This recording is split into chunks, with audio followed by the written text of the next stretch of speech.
How long, Lord, must I call for help, but you do not listen, or cry out to you violence, but you do not save?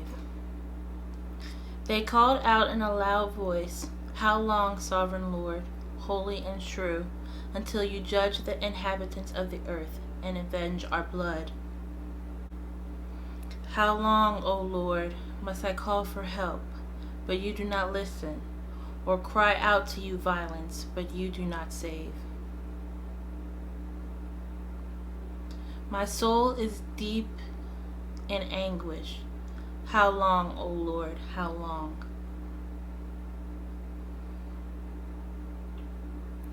How long, Lord, how long, Lord, will the wicked be jubilant?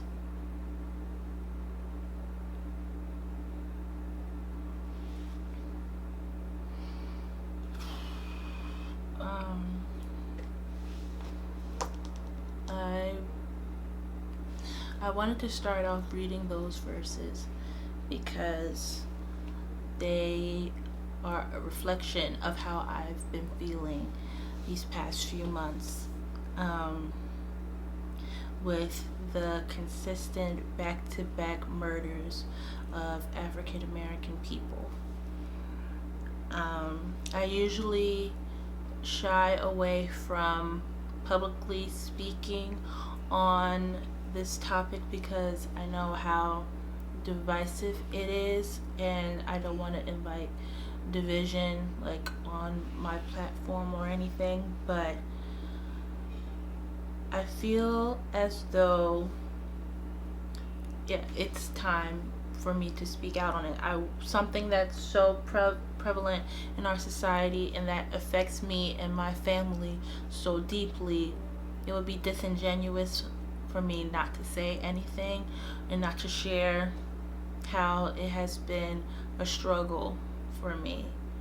I'm trying to use my words wisely because I know words have weight and words are powerful, but again, I thought it would be disingenuous not to use my platform to speak on and to share my grief.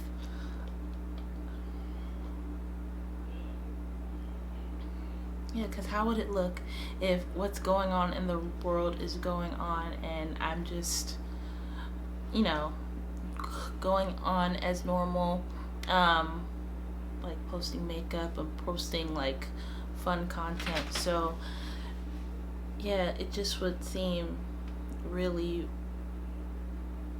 I don't know the word that I'm looking for. It would seem very insensitive, very ignorant, I feel. So I just wanted to talk about it. These past weeks and days have been really hard for me personally and for my family. It's been really hard seeing the new updates about George Floyd come in.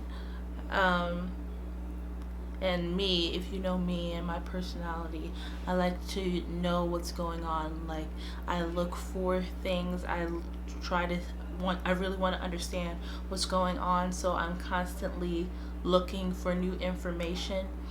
And I've been doing that to my detriment.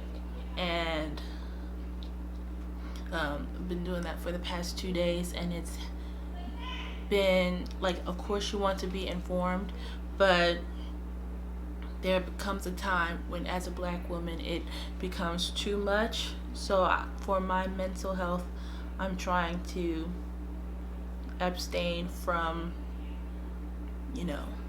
social media and all of the posts and everything, but still work through how I'm feeling, the grieving process, and grappling with how I feel being a black woman in this country who has a father and a brother, uncles, and grandparents who live in this country, and just trying to grapple with not being afraid but not letting my fear, take over me. Yeah, it's just, like I said it once, I'll say it 100 times. It's just been a very hard couple of days. Um, just like I said, it's been very scary, and knowing that this can happen to anybody, not any black person, it's not a respecter of persons. You can be. It happens in broad daylight. It happens when you are minding your business in your home. A police officer can come and kill you, and the fact that it keeps happening, and the perpetrators are people who we're supposed to look to protect us. That's the thing that's really unnerving, and the fact that we have, like, the fact that we need to, that people need to see the victim's death to believe that it's going on, that really, really affects me, because we shouldn't have to watch people's last moments to understand that this is going on. For me personally, I haven't watched George's death. I haven't watched Ahmaud Arbery's death because I don't need evidence like that. I know that's going on. But I think it is beneficial for our white counterparts to see what that's going on, because I know a lot of them can be in their white bubble, their white privilege bubble, and not see what's going on and not have to deal with what's going on. So when stuff like this happens and there is footage of it, that shines a light on it. But I just wish that there was another way, a more humane way to get across that this is going on and it needs to stop. I'm speaking on it right now, and I'm sharing my thoughts and my grief and everything, but there's only so much that my speaking can do. There's only so much my words can carry. But it's white people, and white people need to start speaking up and using their privilege to fix the systemic structures of racism. Like, we need their help.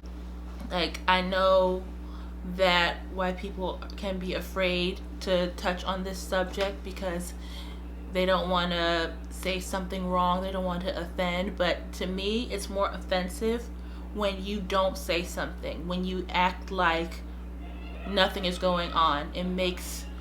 To me, it comes off as ignorant, for one, and that you just don't care. It shows your privilege that you don't have to touch the messy side of this, and that you don't have to, come in contact with this side of living in America.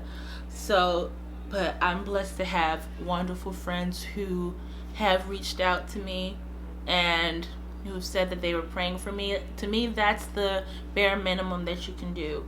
If you don't know what to do, you don't know what to say to help bring about change and healing, the least you can do is reach out to your black friends and see how they're doing and check on their mental state and say that you're praying for them. And then, I don't know, be willing to learn and be willing to use your privilege to help. I just don't know what to do. That's something that's really hurts me, is that I feel quite helpless about what we should be doing.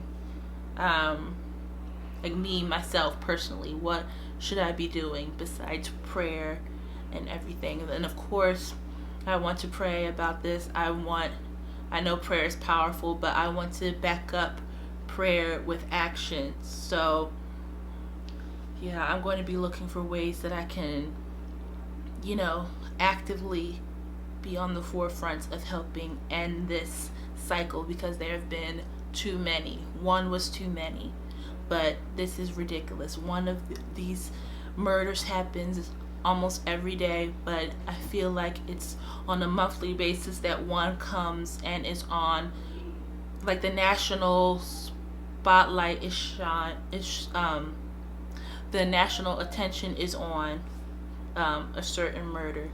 But I'm just praying for the families of the victims, and that that the Lord comforts them. Um, like when I was really in despair about it, I read those verses that identified with how I was feeling, but then I also read these other verses that were comforting, and I wanted to share them with you as well. This is Psalms 34:17. The righteous cry out, and the Lord hears them. He delivers them from all of their troubles. He will wipe every tear from their eyes. There will be no more death or mourning or crying or pain, for the old order of things has passed away. That's in Revelations. And I'm sorry, like they're doing I'm at home, so, and it's summertime, so everybody's here. But this verse in particular really helped me, that the Lord is close to the brokenhearted and saves those who is crushed in spirit. So I take comfort in knowing that while we are going through this time in history, this period of history, that God is close to us, even though it may not feel like it sometimes. But I just have to believe. That's what faith comes in. Like, I can't see it, but I have to believe it. I have to believe that He's there, and that He's yeah. I just don't know what to say. I'm trying to process this and try to be faithful in this too, while also like being human and being honest about my feelings. So yeah, I'm just going to try to, for my mental sake, I'm going to try to keep off of social media, because I know that it's going to get worse before it gets better. I just pray that the bloodshed is at a minimum. Like, we don't have to, yeah. I'm really just at a loss for words, really. I don't know what to do. So, yeah. Please pray for us. That's all I'll say. Is please pray for us. Please check in on your Black friends, and yeah.